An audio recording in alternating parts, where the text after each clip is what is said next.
हे माँ तारा तारिणी तू तो सबू जाणु मु केमिति अच्छी मो परिवार केमिति अच्छी तू कह माँ मु केते दुख सहिबी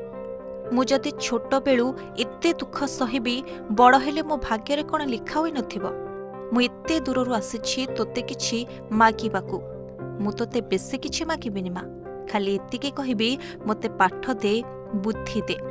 मो भाईनांकु बुद्धि दे भलरे रख मो बो को भलरे रख ता मनरे केबे दुख दबुनी मो जेजे बापा जेजेमां को भलरे रख तू तो मो विषय रे सबू जाणु मु एतिके चाहूछि तू जाणु आम पछरे गोटे शत्रु लागी रहिछि ताकू जेमिति आम रास्तारू दूरेई दे माँ मो छोट पिला हे मध्य मोर बहुत आशा रहिछि हो माँ तू मो मनस्कामना पूर्ण करिबु भलरे था लो माँ शुणिले तो ए सब कथा जणे कुन्नी भक्तर ता मनर कथा से माँ तारा तारिणी को जणाइछि चिठीर अभिमान आउ गुहारीर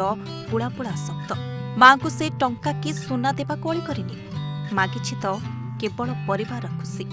आउ निज पाई मागिछि पाठ आउ बुद्धि परिवार लोकन को भलरे रखिबाकू करिछि गुहारी काहारी को दुख न देबाकू माँ को जणाइछि आउ शत्रु को नाश पाई करिछि आकुल निवेदन मनर सबु कथा को कागज खंडिये रे लिखि पकाई देछि माँ हुंडी रे तार दृढ़ विश्वास आउ आशा माँ तार डाक निश्चय शुणिबे आउ दुख दूर करिबे छोट पिलार चिठी समस्त को आचंबित करिछि समस्ते जे जे भी एठी उपस्थित अछंती हमर मंदिर कमिटी आरंभ करी भक्तगण से चिठी पढ़ी समस्ते एवडे आचंबित होइचंती एवं से चिठी लिखा है कि माँ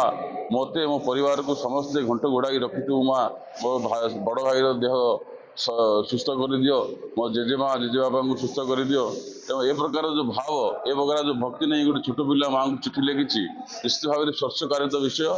एवं मु श्रीअंग लगी सेवायत हिसाब से श्री भगवती माँ तारिणी को आह्वान करी माँ दया करुणा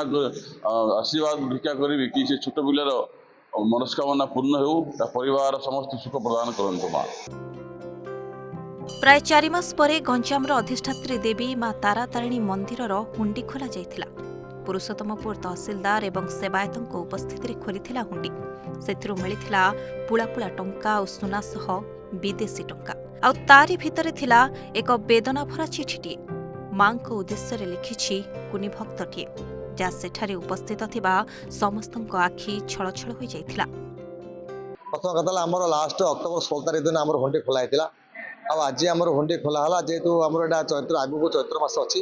चैत्र मास पूर्व आम जमी सफा सुतुर जमी करने गोटे आम हुंडी आम खाली तार कर व्यवस्था कलु आउ से परिप्रेक्षी आज आमर आम ओन ऑफिस स्टाफ समस्त नहीं आम एठी आमर जो अच्छी हॉल रे आमर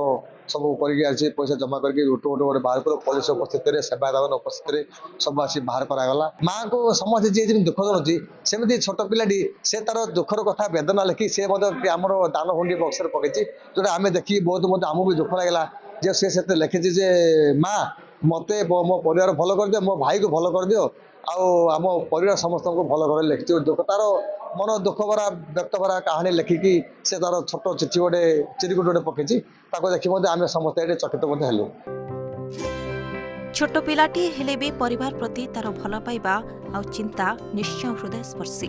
माँ निश्चय तार गुहारी शुणबे बोली आशा। आस्कारू Shivram Singh report news 7 digital.